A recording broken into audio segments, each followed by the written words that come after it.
Assalamualaikum warahmatullahi wabarakatuh. Perkenalkan, nama saya Khalid Sotrofiah. Video ini dibuat untuk memenuhi tugas ujian akhir semester mata kuliah Wahdatul Ulum. Video ini berisi micro teaching yang berjudul Integrasi Ilmu Biologi dan Nilai Tauhid dalam materi penciptaan manusia. Baik, Assalamualaikum warahmatullahi wabarakatuh. Apa kabar anak-anak? Semoga kalian dalam keadaan sehat dan siap untuk belajar ya. Nah, jadi hari ini kita akan membahas sedikit tentang biologi. Nah, ketika kalian sedang belajar biologi tentang penciptaan manusia, biasanya yang muncul di pikiran kalian itu apa? Apakah itu mulai dari sperma, ovum, zigot, embrio, dan lain-lain? Betul? Betul. Nah, jadi hari ini kita akan belajar biologi, tapi sekaligus mengaitkan ilmu biologi ini dengan ilmu tauhid. Nah, karena dalam Islam, ilmu pengetahuan itu tidak berdiri sendiri, melainkan mengantarkan manusia untuk mengenal Tuhannya. Dalam ilmu biologi, penciptaan manusia ini dijelaskan secara ilmiah dan sistematis. Namun, sebagai manusia beriman, kita tidak berhenti pada penjelasan ilmiah saja, tetapi melihat makna di baliknya. Nah, sedangkan ilmu biologi menjelaskan bagaimana manusia diciptakan, sedangkan ilmu tauhid menjelaskan siapa penciptanya. Nah, dua hal ini saling melengkapi, bukan saling bertentangan.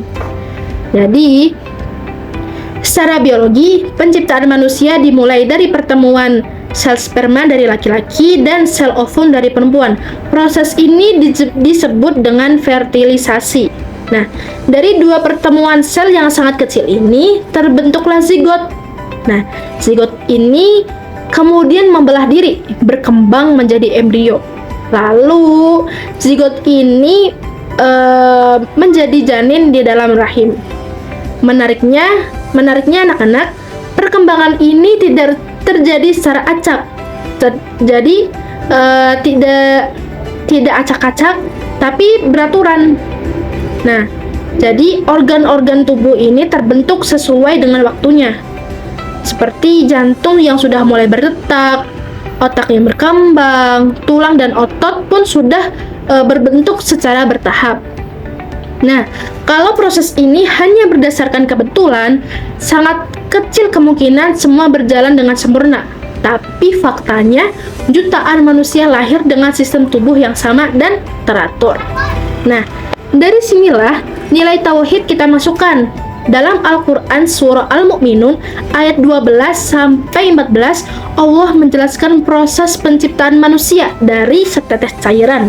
Kemudian, setetes cairan ini menjadi segumpal darah, lalu daging, hingga menjadi makhluk yang sempurna. Artinya, jauh sebelum manusia mengenal mikroskop dan ilmu embriologi, Allah sudah menjelaskan kebenaran tentang penciptaan manusia dari surat Al-Mu'minun ayat 12-14. Nah, ilmu biologi ini membantu kita memahami prosesnya, tetapi Al-Quran mengajarkan bahwa semua proses itu terjadi atas kehendak dan kekuasaan Allah. Nah, maka semakin dalam kita belajar biologi, seharusnya semakin kuat pula keyakinan kita bahwa tidak mungkin keteraturan ini terjadi tanpa adanya Sang Pencipta. Nah, sekarang coba kalian renungkan. Kita semua berasal dari sesuatu yang sangat kecil dan lemah, namun Allah memberi kita tubuh yang sempurna, akal untuk berpikir, dan hati untuk beriman. Nah, kalau asal penciptaan kita saja seperti itu, pantaskah manusia bersikap sombong? Merasa paling hebat, paling pintar, atau merasa tidak butuh Tuhan gitu. Nah, jadi ilmu itu seharusnya membuat kita semakin rendah hati, bukannya semakin menjauh. Nah, jadi anak-anak, hari ini kita belajar bahwa ilmu biologi dan nilai tauhid tidak bisa dipisahkan. Biologi mengajarkan proses penciptaan manusia secara ilmiah, sedangkan tauhid memberi kita kesadaran bahwa semua itu adalah bukti kekuasaan Allah. Nah, ilmu tanpa iman bisa membuat manusia lupa diri. Iman tanpa ilmu bisa membuat manusia sempit dalam berpikir. Maka keduanya harus berjalan bersama. Nah, semoga setelah pembelajaran ini kita tidak hanya bertambah pengetahuan, tetapi juga bertambah rasa syukur kita dan menambah keimanan kita kepada Sang Pencipta. Siapakah Sang Pencipta itu? Yaitu Allah Subhanahu wa Ta'ala. Jadi hanya ini yang dapat yang bisa Ibu sampaikan untuk pelajaran hari ini. Kita tutup. Sekian dari Ibu. Wassalamualaikum warahmatullahi wabarakatuh.